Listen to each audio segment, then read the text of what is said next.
Bom dia a todos. Vamos dar início à terceira conversa do Círculo de Conversas Nature of Art. O meu nome é Tomás João, o meu projeto artístico chama-se Nature the Artist. Comigo tenho Tomás Delft, artista e designer, e hoje temos o privilégio de entrevistar João Pinheiranda, um dos nomes de maior referência das instituições de arte em Portugal. Antes de mais, João Pinheiranda, muito obrigado por nos receber Eu que aqui agradeço. nesta exposição de Rui Moreira, da sua curadoria. A primeira pergunta vem dos primórdios da sua atividade. De que forma é que a sua carreira como jornalista e crítico de arte influencia hoje as suas decisões como diretor? Isso era considerar que havia uma diferença, hã, e não havia uma corrente contínua, entre uma situação e a outra, ou mesmo a situação anterior a eu ser jornalista ou crítico de arte num jornal ou em alguns jornais, e estar hoje, aqui diretor do MAT. O que me influencia é toda a formação que eu tive anterior a essa opção de poder escrever no jornal sobre um tema específico que era arte e, a partir daí, ter conhecido artistas e ter feito exposições, organizado exposições, a partir daí ter sido convidado para fazer uma coleção e depois iniciar uma coleção e depois fazer outra coleção, e organizar exposições. Portanto, é um contínuo que teve várias etapas, mas nas quais eu não consigo propriamente. Posso dar datas e saber quando entrei de um sítio e saí no outro, mas é verdadeiramente uma cadeia, como a vida é uma cadeia. E as coisas estão ligadas, absolutamente ligadas umas às outras. Não é? Quando nós estamos a escrever sobre uma exposição, ao mesmo tempo estamos a pensar nessa exposição e a pensar numa curadoria, mesmo que seja uma curadoria crítica, imaginária, não concreta. Há um momento desse meu passado que evidentemente se reflete agora, desse meu passado como escrevendo em jornais e revistas, que é os artistas que eu fui conhecendo e as exposições que eu fui vendo, e tudo isso é um manancial, é qualquer coisa que nós acumulamos, que reciclamos, de que nos esquecemos, que voltamos a recordar mais tarde, que reencontramos, que perdemos. Talvez na base de tudo isto esteja eu ter tido, desde miúdo, no liceu, uma vocação para pensar o mundo de um ponto de vista no tempo, não é? Sempre me interessou muito pensar as coisas no espaço e no tempo. Uh, e, e talvez por isso eu podia ter ido para a arquitetura, mas fui para a história, e depois em história acabei por me orientar para a parte cultural, mas depois ainda entrei num nicho mais, enfim, mais pequeno, que era a história da arte. Mas isso pronto, é a vida. Foi um professor que eu encontrei que achei que era muito engraçado o que ele dizia, o que eles diziam. Foi também ter visto sempre muita arte desde que era miúdo, nada a ver com arte contemporânea, mas visitar coisas e tal. Mas sempre ligar isso à história.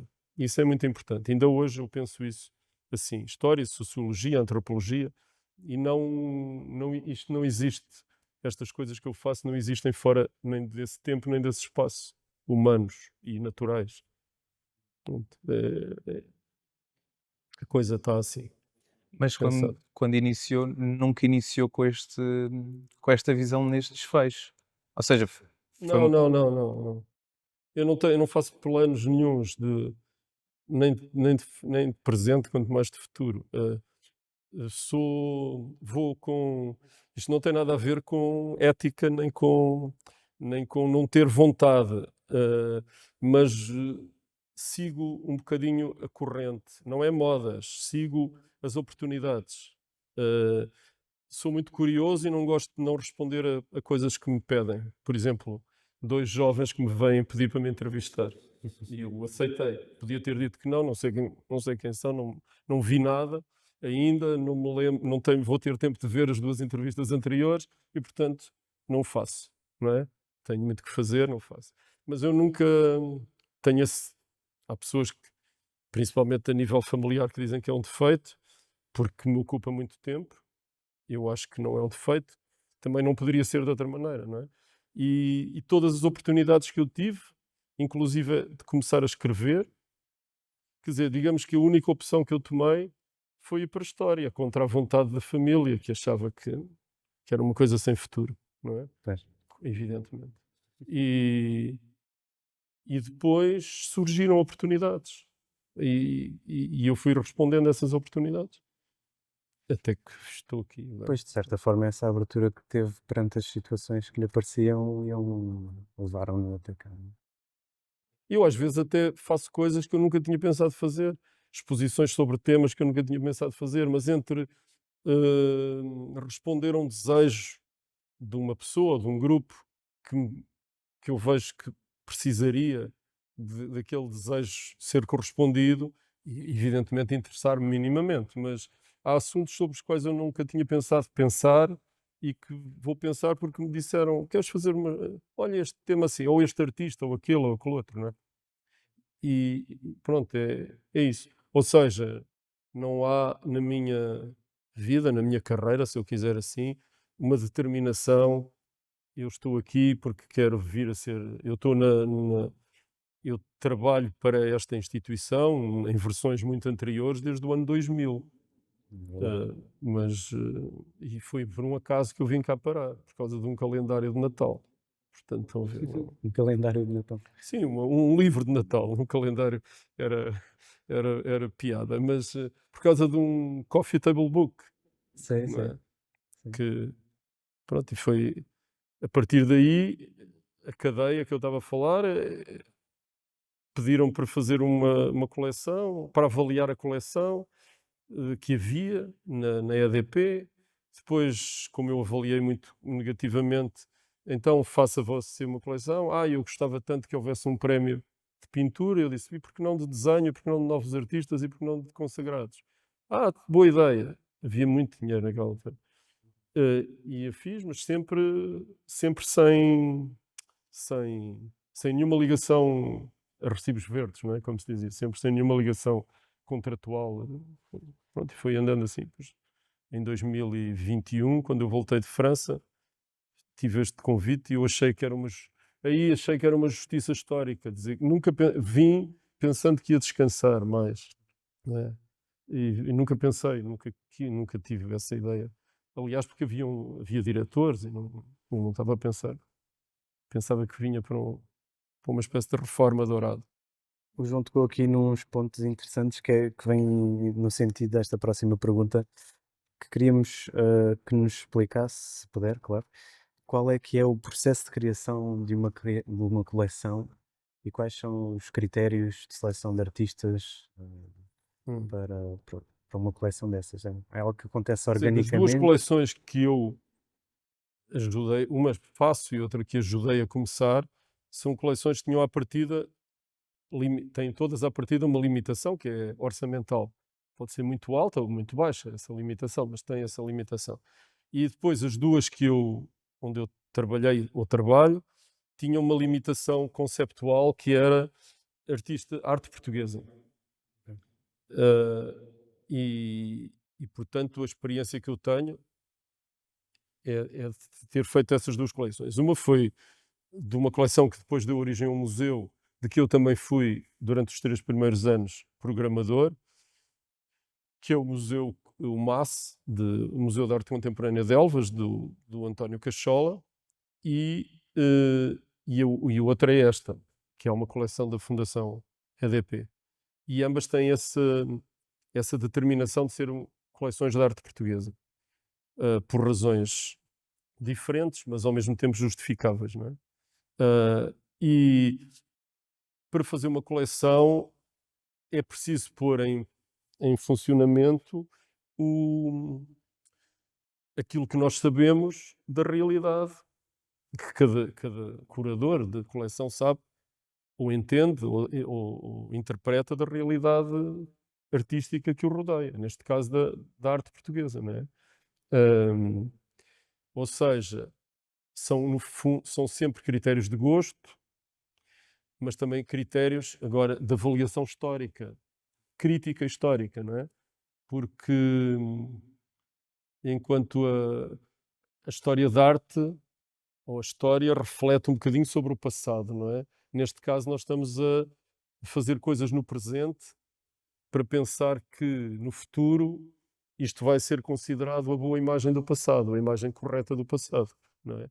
É um risco, como a bolsa, não é? É um risco apostar num artista que está a emergir e comprar porque os preços ainda são razoáveis e seguir e depois falhar. Mas eu não tenho muitos falhar, não vou, quer dizer, não acho que tenha errado muito, não é? Mas, errado ou não errado, as coleções e depois a coleção do Dr. António Cachola autonomizou-se muito rapidamente, porque ele tem uma grande intuição e uma grande capacidade de relacionamento com o real e com o movimento das coisas. E eu fiz a primeira exposição, em 6 meses fizemos ali uma coleção, foi uma coisa super rápida e uma grande energia. E depois foi a exposição no Museu de Badajoz, em 97, 99, talvez, mas não sei muito bem. E depois ele começou a autonomizar a coleção, mas dentro destas linhas com as quais eu me identifico e continuo a identificar, não é? Mas, estava eu a dizer, são critérios de gosto e de avaliação da realidade, que certamente tem a ver também com a minha própria formação. Alguém ao lado faria uma coisa ligeiramente ou eventualmente completamente diferente. Daria uma outra perspectiva, não é? Quando há coisas incontornáveis, mas a arte não é como aos factos políticos. Mesmo nos factos políticos nós sabemos, históricos, não é? Sabemos que a Batalha de Waterloo tem tantas interpretações como os lados que estão em confronto ou até as posições dos historiadores, não é? Aqui é exatamente a mesma coisa, quer dizer, pode dizer este artista é fundamental porque faz muitas exposições e está em muitos museus, mas um crítico, porque tem também um bocadinho a diferença entre o crítico e o historiador, mas um crítico pode dizer, esse artista não vale nada, não me interessa nada, só lá está porque conseguiu estas ligações e aquelas e as outras. E, portanto, uma coleção é uma visão do mundo, como um livro de história faz uma interpretação do 25 de Abril, ou da Batalha de Waterloo, que eu disse, porque é mais abstrato e mais antigo, não é? Fazer uma coleção implica ter conhecimento da realidade e do que se cria em torno de nós, não é? Fazer uma coleção para um colecionador, que era o caso do Dr. António Cachola, implica dialogar com o colecionador, não é? E agora, muito na moda, há muitos museus de colecionadores privados. É uma coisa muito boa que está a acontecer em Portugal, acontecer em todo o lado, mas em Portugal, Está a crescer. ultimamente, têm aparecido imensos colecionadores particulares que fazem essa coleção e depois expõem. Talvez alguns não tenham pensado fazer um museu, outros, como o António Cachola, pensou desde o princípio oferecer a coleção ao público, mas quando é o próprio colecionador que faz a sua própria coleção, ele lida lá com os seus gostos e não dialoga com ninguém. Eu aqui, neste caso, não sei se vocês querem que eu continue a falar por Claro, aqui. claro. No caso da coleção da Fundação EDP, eu tenho que pensar ainda mais uma outra variante, que é, eu não estou a fazer esta coleção nem para um colecionador particular, nem para mim. Portanto, estou a fazer uma coleção de uma fundação que é nacional, é institucional, evidentemente, porque é uma fundação, mas que é nacional, que tem alguns ramos internacionais, funcionalmente no Brasil e em Espanha, mas que tem prémios dos quais nós aproveitamos para adquirir quase sempre peças dos artistas que entram nesses prémios, sendo que esses prémios são determinados por júris que são externos e, portanto, é preciso integrar, é uma coisa mais multifacetada e, digamos, mais abrangente, ou que tem que ser mais, eu vou dizer consensual, não gosto muito da palavra, mas tem que ser mais abrangente do que também não estamos na situação, por exemplo, sermos uma coleção nacional, de um museu nacional. Ainda tem que ter uma visão diferente, mais lata, não é? Por exemplo, eu aqui posso concentrar muito nos prémios dos novos artistas, porque é uma coisa que é uma produção nossa, não é? Ah, e, e também é diferente de uma coleção que tem uma ambição histórica de retrospectiva. Nós não podemos, por razões orçamentais, e também porque não vale a pena e porque o mercado já está esgotado, pensar que vamos fazer um museu com o início do século XX ou com meados do século XX, ou pronto, não é? Portanto, foi pensado que esta coleção acompanharia o próprio nascimento da EDP, que é pós 25 de Abril, com a nacionalização de todas as companhias de eletricidade do norte a sul do país. Havia imensas. Vocês nem têm noção disso, nem eu próprio tinha quando cheguei.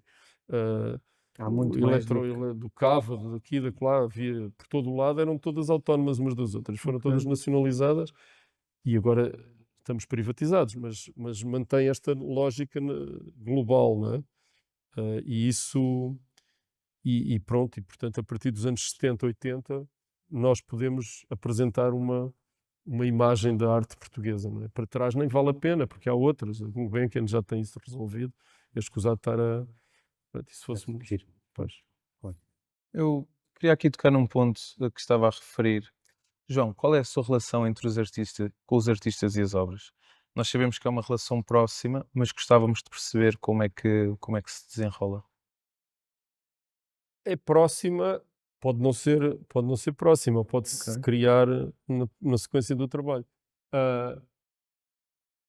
Eu vou contar uma história de como é que eu me comecei a dar com artistas. Eu tinha um artista na família, que era um senhor, que é um pintor muito respeitado, muito pouco conhecido, naturalista, que odiava a arte contemporânea. Está muito representado no Museu de Bragança. Chama-se Henrique Tavares, chamava-se Henrique Tavares. É um bom artista naturalista e sempre me disse: João, se quiseres, faço daqui um Picasso em 10 minutos, que isto não custa nada a fazer. Faço um quadro futurista, porque ele nasceu no século XIX, portanto ainda usava esse termo, tudo o que era moderno era futurista. E por isso eu há bocado falei daquela minha relação com a arte e tal, tinha a ver com a casa dele cheia, e eu ainda tenho algumas pinturas dele, muito bonitas. Mas depois a minha relação era meramente teórica, era de ler livros, era de ver muitos em casa dele, mas enfim, eram coisas do passado, histórico, que eu não repudio de maneira nenhuma, pelo contrário. E é preciso ver que nessa altura grande parte dos livros eram a preto e branco. Estou a ver o Picasso não, o Greco a preto e branco, o Rembrandt a preto e branco, de vez em quando vinha um extra texto, assim, uma coisa, tinha uma folha de papel de seda, então vinha uma coisa a cores e tal. E portanto, pronto, virei mais para a literatura, e lá vêm as coisas das oportunidades. E depois tive dois professores importantes na faculdade, no final da história, na Faculdade de Letras, que eu queria ter uma coisa que era História da Ciência. O professor não veio, eu disse, bom, então olha, escolho História da Arte, que é uma coisa que eu gosto, mas eu andava nos cursos livres do Rui Mário Gonçalves, mas nunca pensei fazer disto a minha vocação, por isso é que eu vos disse isso. Eu queria ir para a História da Cultura, ou História Institucional e Política, qualquer coisa. E quando fui ver os mestrados que havia, porque queria continuar a estudar, e havia dois mestrados, um que me tinham dito que o professor era muito chato, e o outro que era História da Arte. Eu disse, vou para a História da Arte, vou fazer o de História da Arte. Não sabia nada, não tinha tido uma cadeira de arte contemporânea, que depois do 25 de Abril era uma grande liberdade e nós escolhíamos o que nos apetecia. Tive que ler imensos livros sobre o gótico, arte romana e tal, porque o exame era sobre tudo e eu não sabia nada. Pronto, passei. Depois, aquilo foi depois das férias. Estive a estudar, a ler os livros que eles diziam que era para ler nas férias. Lá passei, fiz isso. Quando estava a fazer o curso, eu fiz em mais tempo, que eu dava aulas portanto, em vez de fazer em 4 anos, fiz em 5. Um amigo meu, que trabalhava como revisor no Expresso, disse, olha, há aqui agora esta coisa do bairro alto e da movida, esta vida noturna nova aqui dos anos 80. Propus fazermos eu e uma amiga dele, que também é minha amiga, fazermos uma reportagem sobre a nova movida lisboeta, e há uma data de artistas, tu que estás em artes, não queres escrever qualquer coisa? Está bem, pronto, foi assim. Então agora vamos encontrar, vimos quem eram, combinámos, fomos à casa do Pedro Calapés, que é mais velho que eu, era o único, eu acho que ele já era casado na altura e tinha uma casa, era o único que tinha uma casa. Os outros viviam em casa dos pais, como eu. E fomos à casa dele, encontramos toda a gente, quer dizer, aqueles primeiros, o Croft, o Calapés, o Pedro Cabrita Reis e a mulher do Cabrita, que era na altura a Rosa Carvalho, que também fazia parte do grupo daqueles 5 iniciais. E depois escrevemos umas coisas, o Julião Sarmento viu essas coisas escritas e ele estava sempre atento à realidade, veio ter connosco e disse, ei pá, estão aqui uns miúdos bestiais que fazem umas coisas novas. Eu fui fazer uma reportagem. E entretanto, isto tudo tem um pivô chamado Eduardo Prado Coelho, que é muito importante, que escrevia no JL com o Mega Ferreira, que era o diretor. E pronto, a partir de uma coisa do cinema, agora não interessa muito, e da altura da mulher do Prado Coelho, a Teresa Coelho, que era amiga desse meu amigo, que é o Alexandre Melo, começámos uma coisa e começámos a escrever no JL. Sem nenhuma qualificação para fazermos isso, a não ser terem-nos achado graça e nós não escrevermos mal. E a partir daí começámos a ir, depois abrem galerias nessa altura que eram deste meio, a Galeria Luís Serpa, onde estes artistas expunham, e o círculo vai-se alargando a partir daí. Esses círculos não são concêntricos, não é? Porque há grupos que cruzam-se ou afastam-se conforme a dinâmica interna e as rivalidades, não é? E aliás, em Portugal não há grupos propriamente, é tudo só individualidades, mesmo quando estão juntos, é assim como eles estão juntos, mas não se tocam, não é? Como as pseudo-mandalas do Rui Moreira. E eu nunca pus em causa que se pudesse ser próximo dos artistas quando se estava a trabalhar com eles, porque é claro que tira, em certa medida, pode tirar independência, não é? Mas eu tive alguns desgostos não é desgostos, dissabores com críticas que escrevia na altura que eram muito agressivas, mas também tinha a ver com a idade. E quando eu não gostava, dizia mal, mesmo que conhecesse pessoas, ou não escrevia, pronto. Pois é, criam-se atritos, não é? Sim, mas Dos eu tempos. sou amigo de muitos desses artistas, evidentemente, principalmente os mais velhos, os que são da minha idade. Depois vai começando a ser difícil ter relações mas tenho com alguns, mas não muitos, muita proximidade com um artista que tem idade para ser meu filho. Quer dizer, as coisas vamos afastando, e depois o diálogo pode ser mais difícil, até perceber temas e linguagens e maneiras de estar. Principalmente não é a obra, é a vida, não é? É-me difícil entrar num círculo um círculo de vida de jovens, não é? Posso ver a obra, mas ir para festas ou ouvir a música que eles ouvem agora, Sim. pronto, já pode ser mais complicado, não é? Pois, faz sentido. Isso vem agora tocar à pergunta que eu queria fazer precisamente sobre ah, o como é que um artista começa a fazer parte destes círculos, não é? E como é que um artista emergente, começou agora, consegue ter contacto ou chegar às grandes instituições que já estão com pessoas de outra geração e que lá está dessa dificuldade, não nos encontramos todos num bar e podemos falar. E Pois, sentimos não nos que encontramos já todos nos bares. Eu é já isso. nem tenho paciência para ir sair à noite, não é? Pronto. Ah, E portanto, ou, nós sentimos que o programa Novos Artistas aqui do MAT e da Fundação EDP vem um pouco colmatar sim, essa. Pode-nos falar um bocadinho sobre esse tema? sim, não. Um artista revela-se sozinho. É claro que pode ter muita sorte e ter um azar desgraçado, mas um azar, já não há azares como o do Van Gogh, já não há artistas que vivam numa ignorados porque a crítica os ignora, não é? Isso é uma fantasia. Assim, se fulano de tal ou fulano de tal, ou eu posso ser esse fulano de tal, tenha dito, se me tivesse visto, se ele tivesse ligado, se eu fosse amigo de não sei de quem, isso para mim não faz sentido nenhum e não existe. Há muitos sítios onde expor, há muitos sítios onde mostrar, há muitos sítios onde ver, e, e as instituições que consagram verdadeiramente, é verdade, os museus e as instituições que vão consagrando os artistas, têm capacidade de os ver todos e de absorver aqueles. Há uns que são melhores e os outros são menos bons, uns têm mais energia, os outros têm pior energia. Há muitos artistas de quem eu sou próximo ou que se aproximam de mim e que não têm, e à qual eu ou outras pessoas, não estou a dizer que sou eu, alguém pode dar importância, mas ou transformar num artista que seja possível expor, mas, mas não é.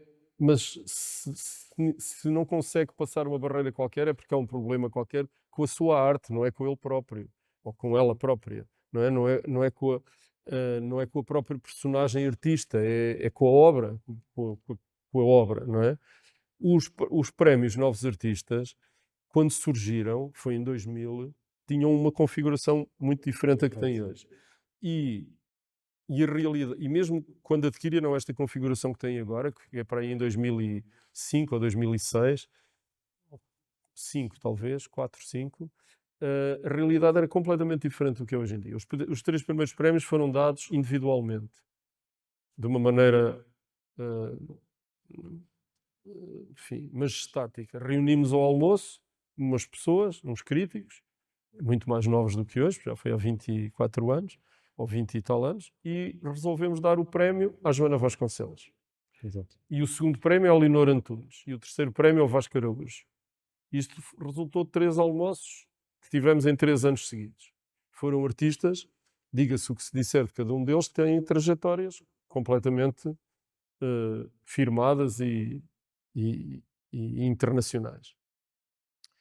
Depois achou-se eu achei que essa situação era muito restritiva, exatamente porque só escolhiam um artista.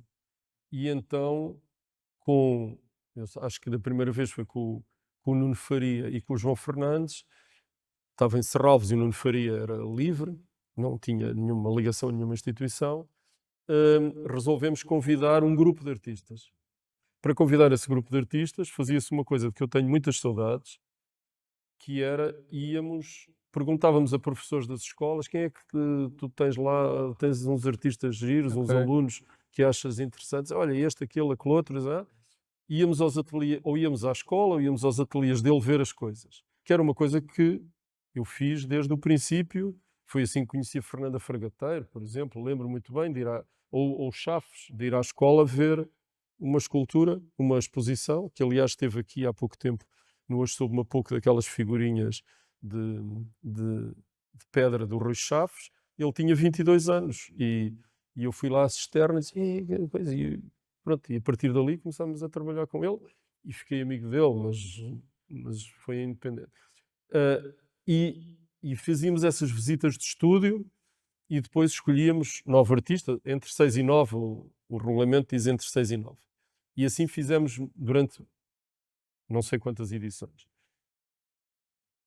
E esses artistas não podiam ter exposições individuais há mais de 5 anos e não podiam ter tido nenhuma exposição no museu, e isto vem ligar-se ao que eu disse no princípio desta conversa.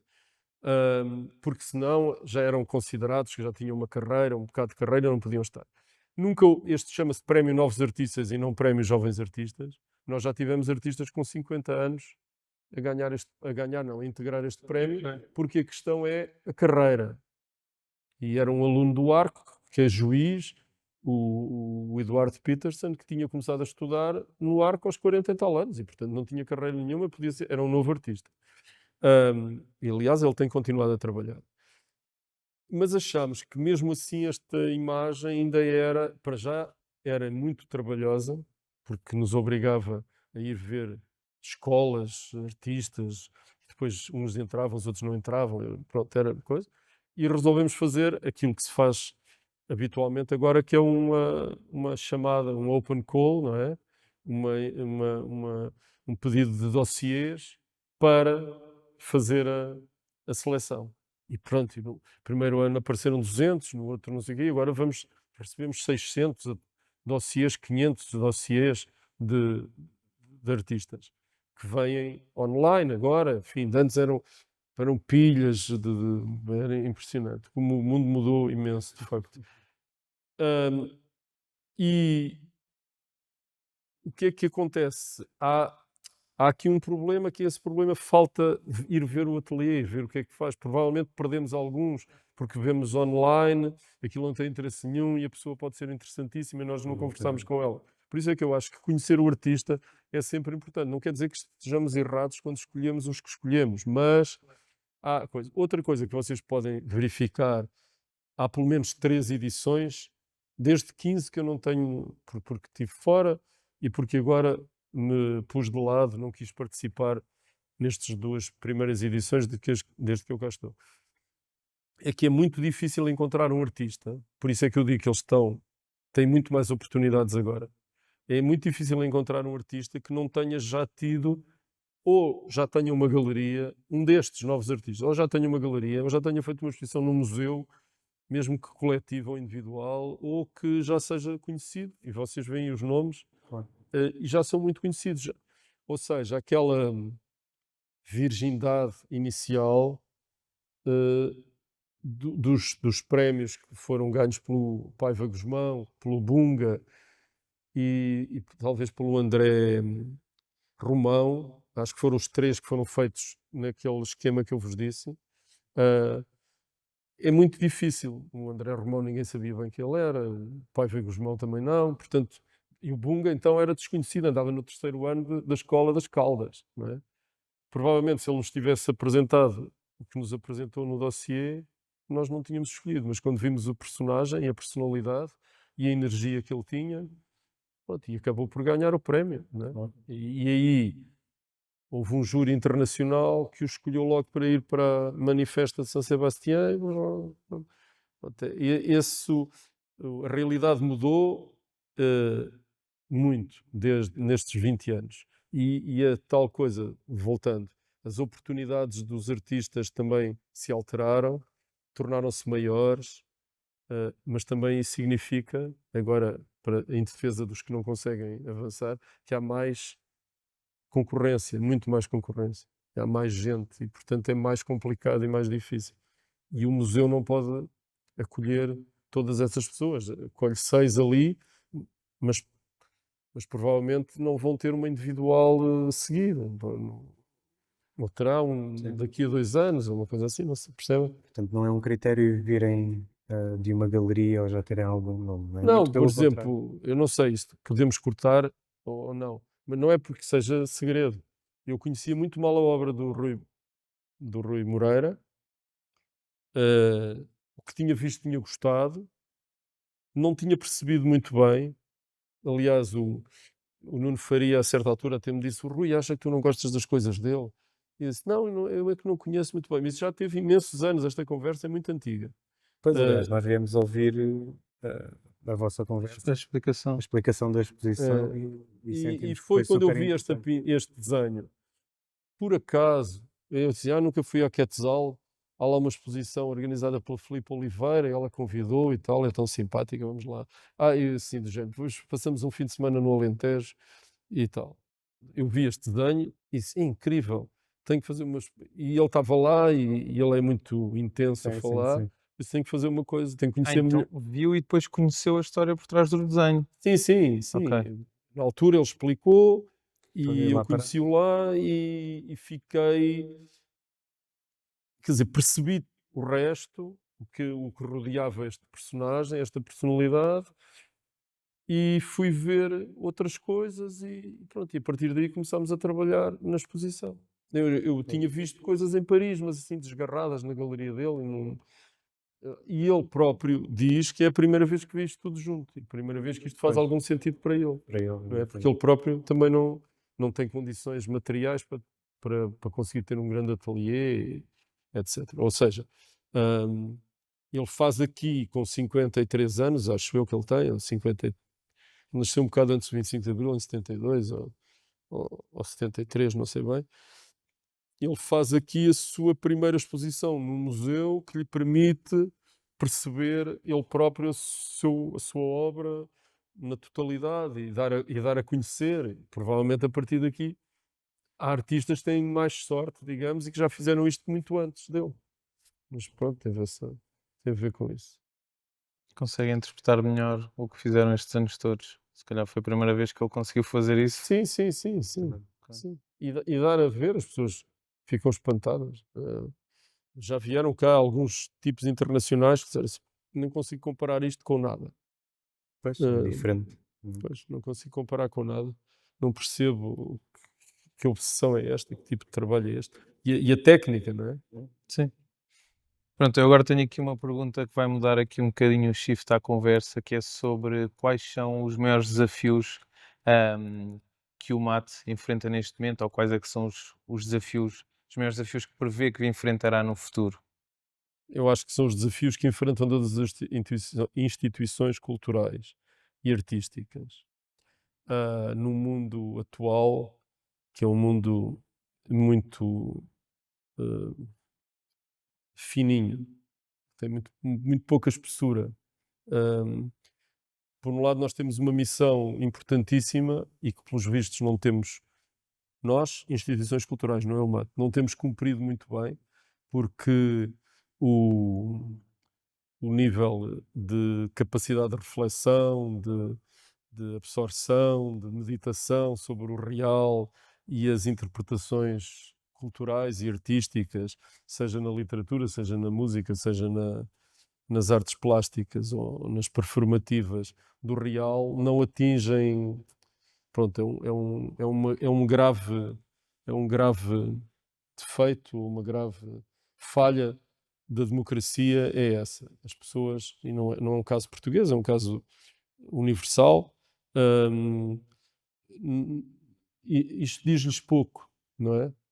E quando lhes diz, é através da ideia do espetáculo, mas no espetáculo, no mau sentido da ideia de espetáculo. É de ser ligado a uma espécie de bolha de festa, não é? Permanente. E esse é o desafio de um museu, e fundamentalmente um museu de artes visuais, de artes plásticas, que tem que mostrar coisas que duram muito tempo, que permanecem, que é preciso ver com atenção, que é preciso parar em frente das imagens, que é preciso ouvir qualquer coisa ou ler qualquer coisa sobre as imagens para entender o que é que elas podem dizer, informar-se, todo esse trabalho, que é um trabalho que as escolas deviam fazer, que os museus têm que fazer. Esse é o grande desafio. É um desafio de tempo. Aliás, o Rui Moreira fala muito da questão do tempo, não é? De travar o tempo, de parar. Quer dizer, é muito giro, porque também a moda diz assim, slow food, não é? Vamos depressa comer slow food. Então, sim, a gastronomia é uma coisa para comer cuidadosamente e tal, mas isso, quem é que pode fazer isso? Não é? Quem tem tempo. Quem é que tem tempo? Não são as pessoas que têm as vidas desgraçadas que estão à nossa volta todos os dias, não é? Que têm que vir de fora, da periferia para o centro, que ficam zangadas com os transportes públicos, que voltam para casa, que não sei o quê, que ligam a televisão, ficam a ver porcarias nos programas, não é? Esse tempo não é ganho, é perdido, não é? E nós não conseguimos fazer as pessoas. Não conseguimos, não temos. Nós, não estou a dizer que é o mate, estou a dizer que todas as instituições culturais. Eu ponho as nossas dificuldades, eu acho que são dificuldades globais de conseguir fazer com que a produção cultural e a interpretação do mundo através da cultura chegue às pessoas e consiga enriquecer mais o seu imaginário e transformá-las de uma maneira criativa e positiva. Não é que fiquem todos artistas. Também não, essa utopia do surrealismo, que somos todos poetas, não é verdade. Mas podemos todos ler poesia, podemos todos sentir. Há bocado era o que é que eu sentia como obra de arte, não é? Eu acabei por não responder isso. Podemos todos sentir qualquer coisa olhando para uma obra de arte, ouvindo uma obra de arte. Não é preciso ir cantar canções pimba, não é? Mas e músicas de melodia fácil. Isto não é, embora seja absolutamente incrível, não é muito fácil. Como é que às vezes as pessoas podem ser atraídas por vias laterais. É claro que as visitas guiadas, as visitas de estudos, os workshops e tal. Depois há também um momento em que se perde tudo. Quando se é criança e se vem nas visitas aos museus com as escolas e se fazem ateliês para as crianças na Gulbenkian, aqui, no CCB, em todos os museus se faz isso.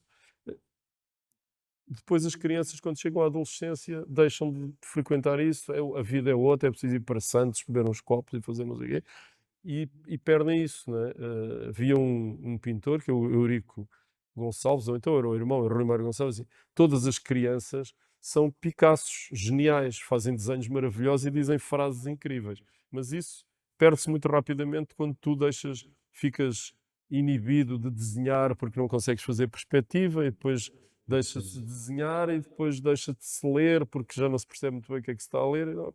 E ganham-se outros interesses. Esse problema da educação dos públicos e da atração, não pela festa e os foguetes, mas pela atração, pela essa capacidade de parar um bocado o tempo e fazer refletir, parece-me que é a aposta muito mais difícil nesta época então da digital e de que tudo leva só 20 segundos e se resolve tudo muito rapidamente. Eu, às vezes, também já me sinto um bocado preso a essa vertigem de coisas, não é? Imagino o que é um adolescente.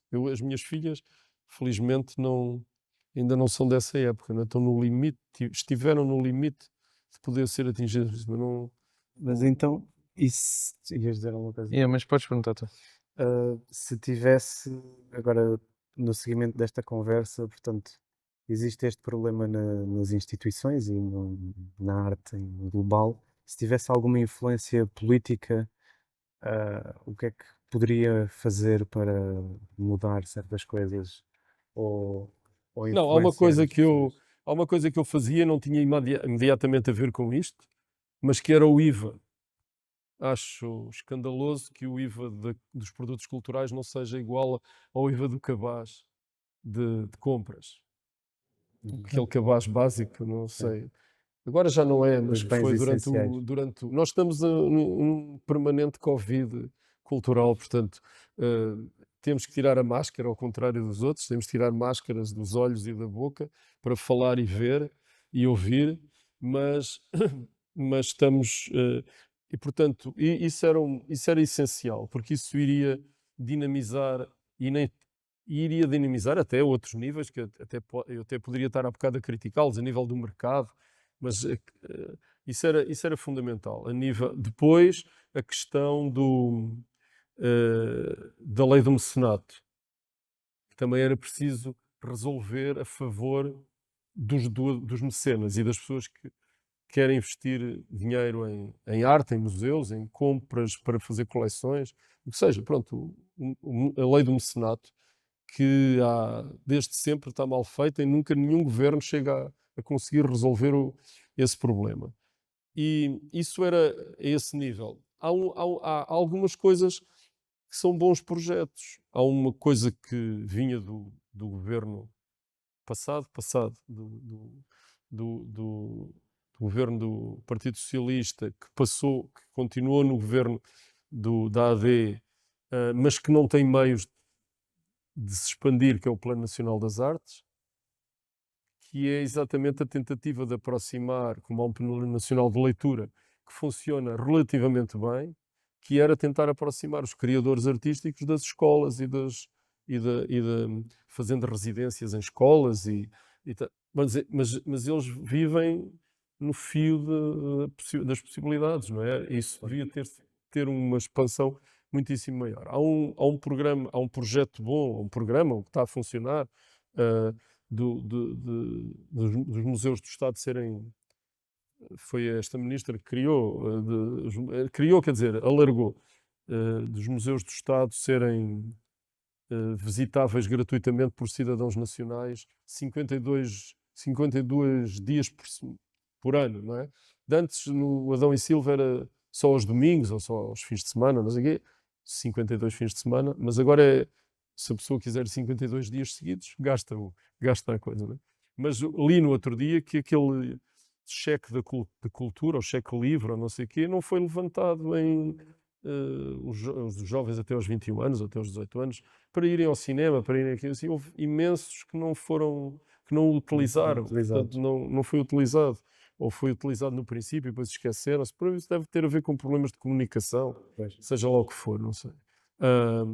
E depois, já é muitas medidas para. Espero que ninguém me esteja a ouvir. Não, de certeza. Que era. Há um problema de internacionalização. Estou só a falar no campo das artes, que não existe no cinema nem na literatura. Enfim, existe, mas existe menos no cinema e na literatura.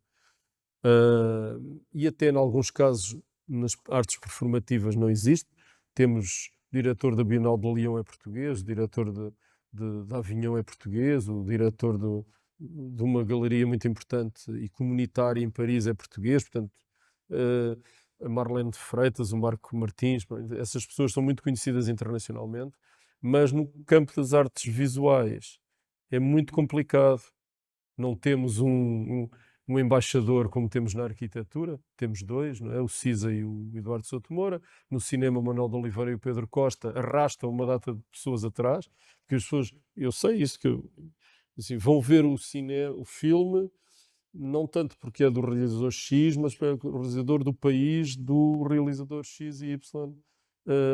Pronto, já nem estou a falar de irem ver os filmes desses dois realizadores célebres e que eu falei, conhecidos, é claro. E nas artes visuais é muito difícil. Há uma questão material que tem a ver com os transportes. Imagina o que é transportar, por exemplo, esta exposição, tem a ver com os seguros. E um filme nem se leva no bolso, manda-se agora pela net, não é? Manda-se pelo ar. Mas mesmo quando eram rolos de filmes, mesmo assim era melhor do que mandar um filme que havia assim, era assim deste tamanho e não era. Portanto, aí era preciso, houve um projeto logo no final dos anos 80 e 90, todos, tenho a impressão, que era a Fundação Luso-Americana, o Estado e a Fundação Gulbenkian, era chamada tripartida, ajudavam as galerias a ir às feiras. As feiras são muito importantes. Há uma questão aqui fundamental que tem a ver com o mercado também, mas o IVA ajudaria isso, o fim do IVA e a coisa, porque nós não temos mercado interno. Quando não há mercado interno, é uma coisa do Adam Smith, que escreveu no século XVIII. Não há mercado interno, não há circulação, não há criação de riqueza, não é? Há autoestradas e agora não é caminhos de ferro, não é? São autoestradas, mas não há nada para circular na autoestrada. Mas a autoestrada facilita, mas se não há nada para circular, não circula, não é?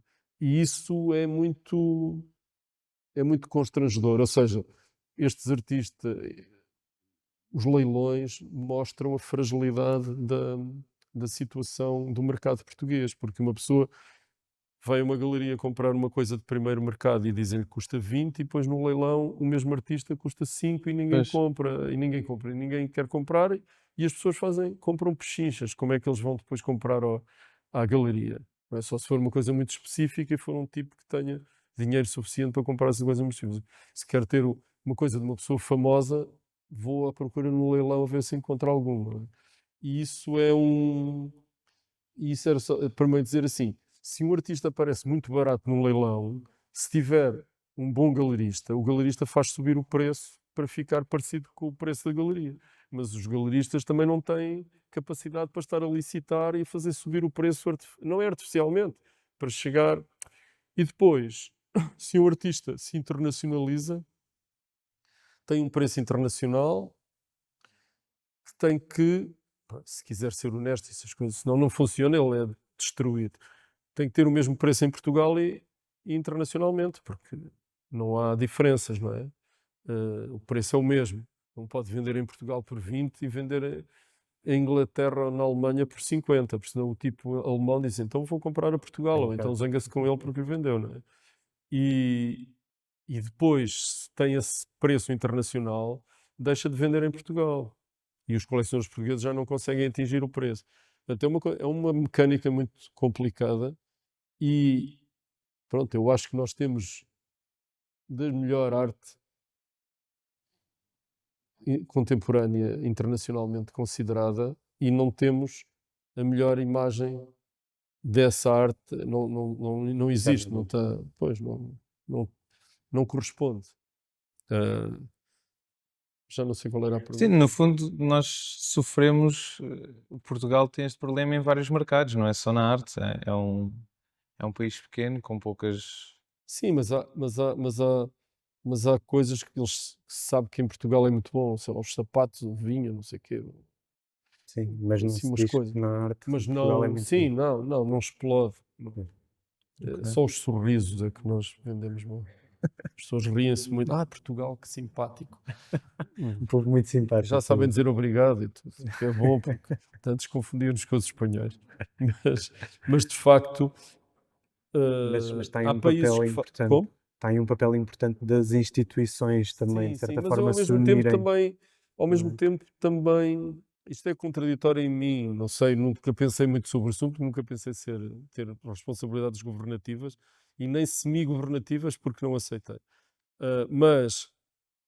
E não aceitei porquê? Porque se eu tivesse ocupado um cargo para o qual me convidaram, eu não podia sustentar a família, porque tinha que deixar tudo o resto e o ordenado era incompatível com as responsabilidades que eu tinha adquirido, que eu tinha criado entretanto.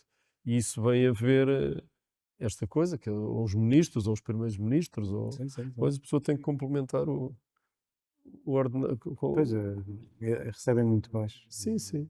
Eu estive em França como conselheiro cultural, nem vou dizer quanto é que ganhava porque é escandalosamente baixo, só que estava em Paris e achei que valia a pena perder 6 anos de reforma praticamente, do que se tivesse ficado aqui. Mas de facto é porque eu sou um bocado inconsciente, é tal coisa. Também fui para Paris quase por acaso. Mas porque não faço carreiras pré-concebidas. Vai ao sabor dos seus gostos. Exato. Tenho aqui uma pergunta que é capaz de ser um bocadinho difícil, que já me revelou há bocado que era difícil, mas acho que o João é das pessoas mais capacitadas para responder, que é: o que é que, na sua opinião, caracteriza um artista verdadeiramente excepcional? Pois. Não, há uma coisa que caracteriza um artista, qualquer artista, é, hum, é o trabalho ser mais importante do que o resto, do que a vida privada e do que a família.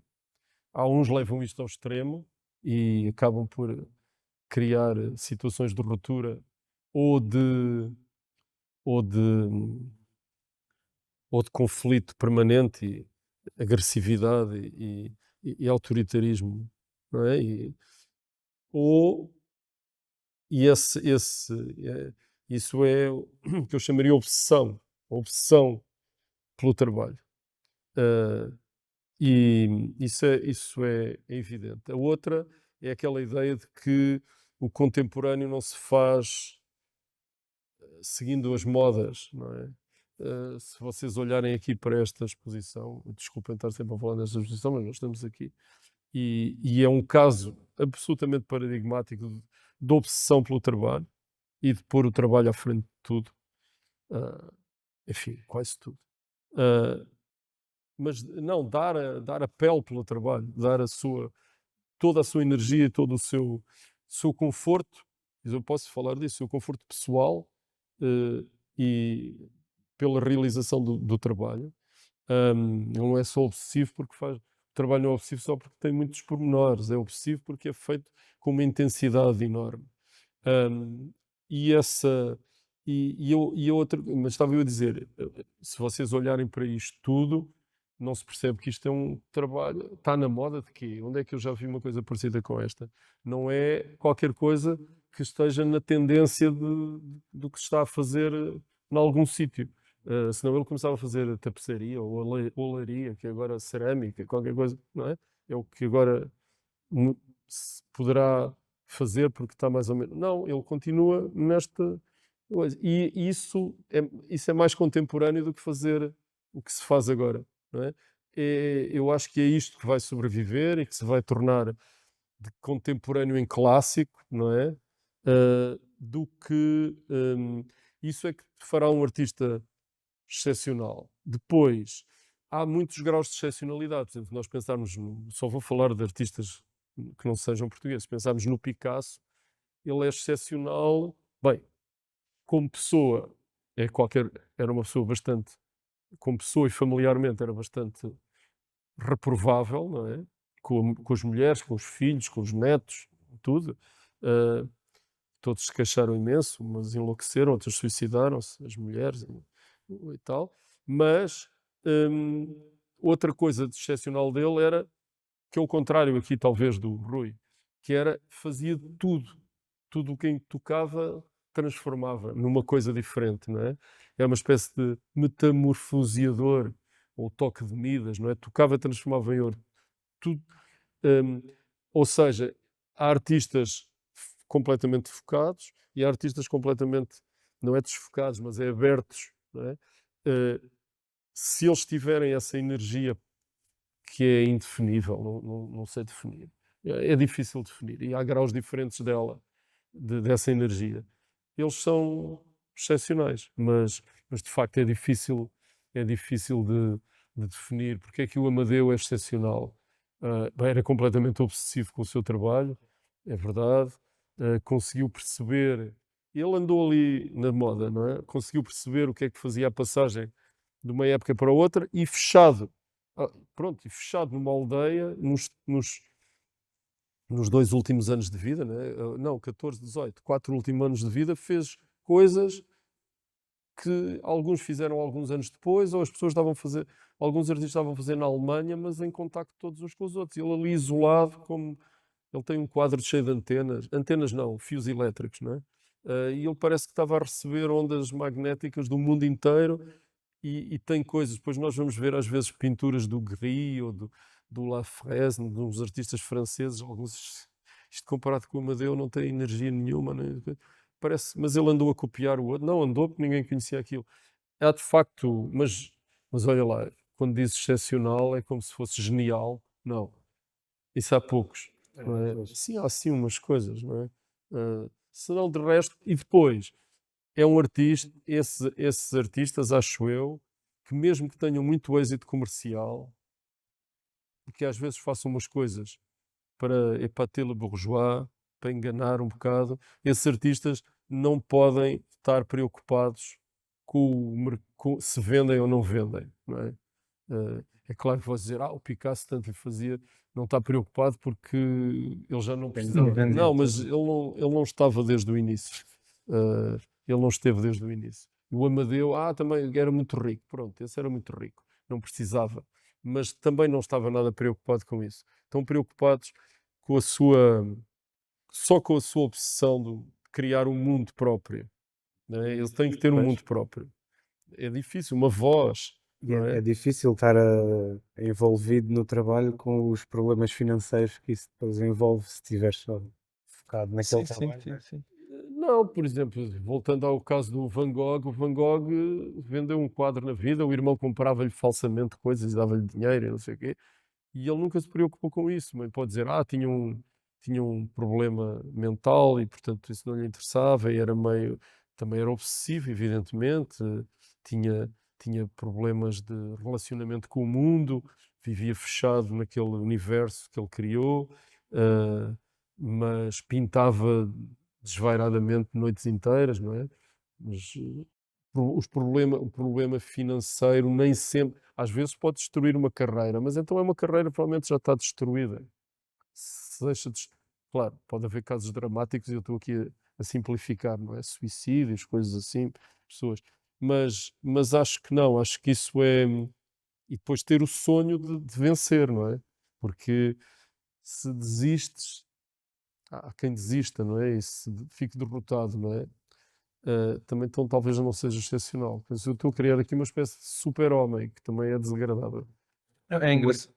Fala, fala, fala. O artista que acaba por desistir porque tem que suportar uma renda, tem que Pois, fazer a sua vida e ter um trabalho no dia a dia, depois lá está, ou é obcecado e sai do trabalho e vai para casa e não tem vida e dedica-se à arte e consegue ter alguma coisa e ir criando, ou então por ter uma vida normal, depois não consegue dedicar à arte, então acaba sim, por desistir. mas houve Sim. imensos artistas, imensos conhecidos que foram professores, a Maria José Oliveira, a Ana Vieira, eram professores, davam aulas ao ciclo, imagina, e depois iam fazer outras coisas quando chegavam a casa. Hoje isso já não Você é tudo funciona. professor na Aliás, altura. porque nem estão cá, põem-nos não sei aonde, não têm dinheiro para pagar a renda, portanto, Vamos, se calhar, terminar com esta pergunta, afinal. Hum, portanto, pronto, agora para terminarmos, na sua visão, enquanto curador de arte e crítico, hum, como é que antevê o desenvolvimento da arte contemporânea no futuro? Como é que visualiza? não, isso para já a arte contemporânea, ou a arte, tem muitos círculos e espirais. eh, que não se podem se tocar, podem se cruzar, mas que não se confundem. E há muitos caminhos, porque arte bruta e é arte contemporânea. A arte abstrata geométrica é contemporânea, a arte digital é contemporânea, a arte. Portanto, Podemos falar da arte no geral, pode não ser. eu não sei como é que ela se vai desenvolver. Ela desenvolve-se sempre. São os artistas que fazem isso. Não sou eu, nem é o Estado, são os artistas que resolvem o assunto. Uh, Provavelmente os menos protegidos e talvez aqueles que não obtêm imediatamente reconhecimento oficial ou oficioso, não é? Uh, Aqueles que não se dá imediatamente por isso e que só vêm a ser compreendidos depois. Isto não é nenhuma visão romântica do género, como eu disse há bocado, do gênio incompreendido que depois é percebido alguns anos depois ou algumas décadas depois. Uh, Há uma coisa que tem sido vendida como futuro, mas que não é futuro coisa nenhuma, que é arte digital ou os NFTs ou o que seja. Não, isso é uma coisa.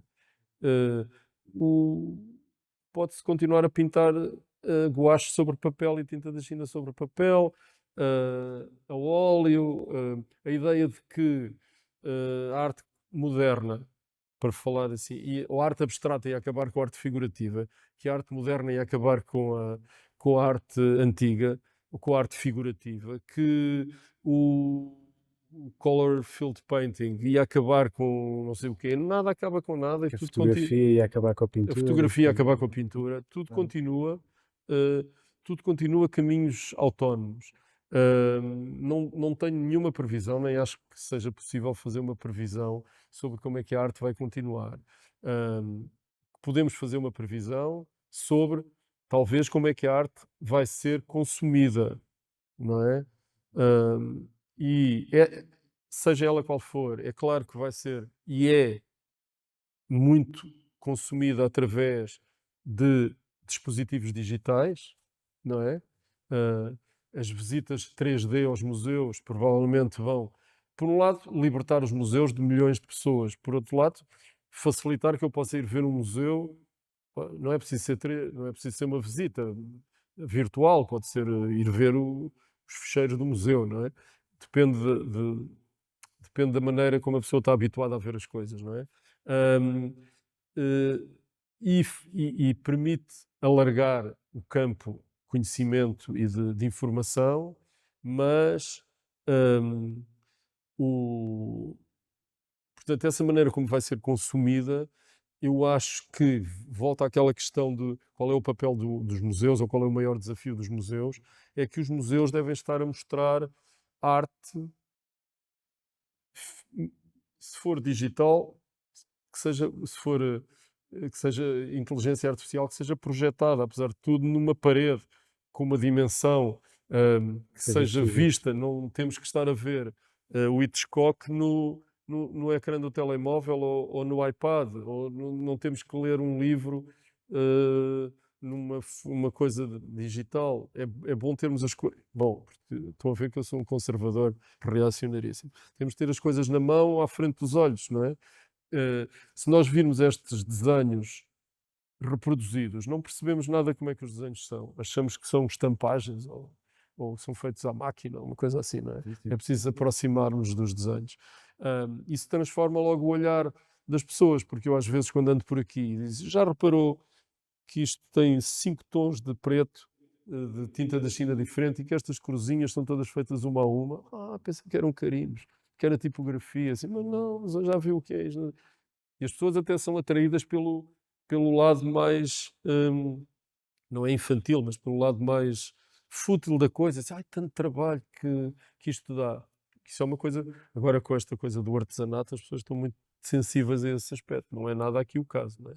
Mas, por outro lado, os museus têm que saber que há temas do nosso tempo que nós temos que tratar, temas societais, que têm a ver com integração, com sustentabilidade, com equidade e essas coisas todas, mas que eles não podem ser ilustrativos, nem podem ser dados de uma maneira ilustrativa nem proselitista. Não é para serem transformados em questões político-ideológicas. As pessoas, apesar de saberem que este artista ou aquele tem problemas, tiveram problemas na sua vida com quem os rodeou, gostam de ver um Picasso, gostam de ver um Cézanne, que acho que era, enfim, não sabe muito bem com a mulher, mas era boa pessoa, e gostam, as multidões são atraídas aos museus, já agora falamos de multidões, museus, blockbusters ou o que seja, querem ver o Matisse, o Picasso, o Cézanne, querem ver essas coisas, porque isso é o lastro todo da história da arte, de onde depois saem outras coisas, evidentemente, que devem ser vistas e mostradas, mas não devem fazer o centro das discussões. Eu prefiro, não é o caso nesta exposição que nós temos aqui, mas nós estamos aqui neste museu, num sítio muito importante, que é um sítio de onde saíram os barcos para os descobrimentos, ou, enfim, para a colonização, para utilizar um termo mais correto atualmente, onde temos a maior concentração de museus de Lisboa. Portanto, temos marcas do nosso passado colonial artístico e as consequências artísticas disso, que é o Mosteiro dos Jerónimos, importantíssimas. A melhor é o Mosteiro dos Jerónimos, a pior é o Padrão dos Descobrimentos. Temos um património incrível, não é? E estamos também, em termos de natureza, em frente de um estuário de um rio importantíssimo que põe imensas questões ambientais e de sustentabilidade e não sei o quê. O museu já falou desses assuntos unicamente mostrando exposições onde as pessoas têm uma imagem do Rio Tejo, mas não está lá a dizer o grau de poluição e se as pessoas percebem pelo contexto artístico, não é? E não é preciso fazer uma exposição que é uma exposição que deveria estar, pode estar no Museu de Ciência ou no Pavilhão do Conhecimento, sobre a poluição e não sei o quê, basta mostrar obras de arte onde isso pode ficar expresso.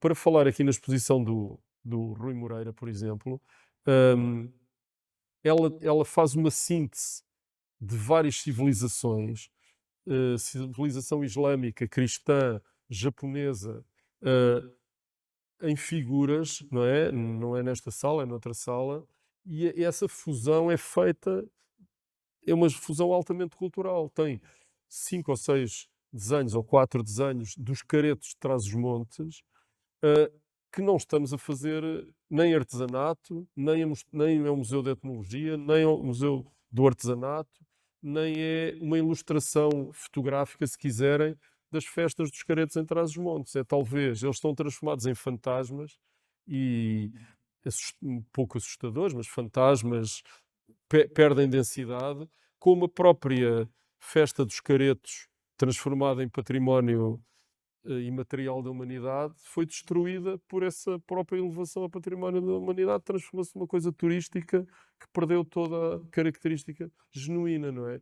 E ele, quando lá foi, ainda foi nos bons tempos, vestiu-se, andou por lá aos gritos e aos saltos e bebeu o que era preciso beber naquelas festas, num tempo em que isso era genuíno, mas a transformou isso numa espécie de fantasmagoria que dá. Pronto, se isso for transmitido, para isso é preciso um serviço educativo muito intenso e forte, e serviços ao público e tudo isso. Desviei-me imenso, mas sobre. Não, não. Não, mas Não, mas conversa é se super vocês interessante. quiserem, podem fazer o que quiserem. João, muito obrigado. Muito obrigado.